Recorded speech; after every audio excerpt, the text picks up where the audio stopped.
Ha violato l'obbligo di quarantena per accompagnare la moglie, la direttrice dello Spisal di Treviso a Padova, chiamata come presidente della commissione incaricata di selezionare i nuovi medici del lavoro.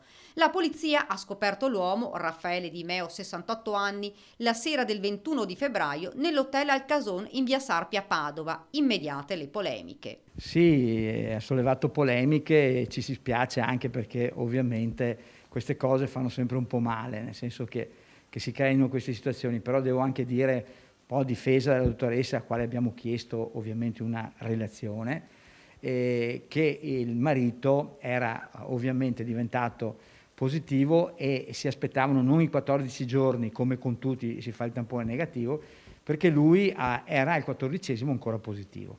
Quindi la dottoressa aveva fatto diversi tamponi in successione gli ultimi giorni, cioè il 17°, 18°, 20° e il marito era negativo.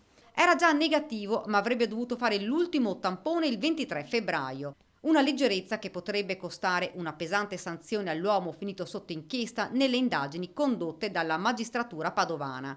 Questa mattina la neodirettrice dello Spisal, Angela Maffeo, ha parlato con il direttore generale dell'ULSS 2 Francesco Benazzi, che le ha chiesto di presentare sulla vicenda una relazione. Capisco che dal punto di vista ovviamente formale lei ha sbagliato perché non doveva dirgli di muoversi, però il marito al 20° giorno aveva fatto il tampone, poi gli ha detto al 21° giorno di muoversi tranquillamente perché era, diciamo, visto che ne aveva già avuti 3 negativi, consapevole che poteva essere negativo, e qua ha sbagliato perché è peccato un po' di ingenuità. In ogni caso, sottolinea Benazzi, ad avere la responsabilità non è di certo la moglie. Soggetto che deve decidere di non uscire, quindi era il marito casomai che doveva dire alla dottoressa: guarda, non esco perché ancora non ho la certezza dell'ultimo tampone che sia negativo.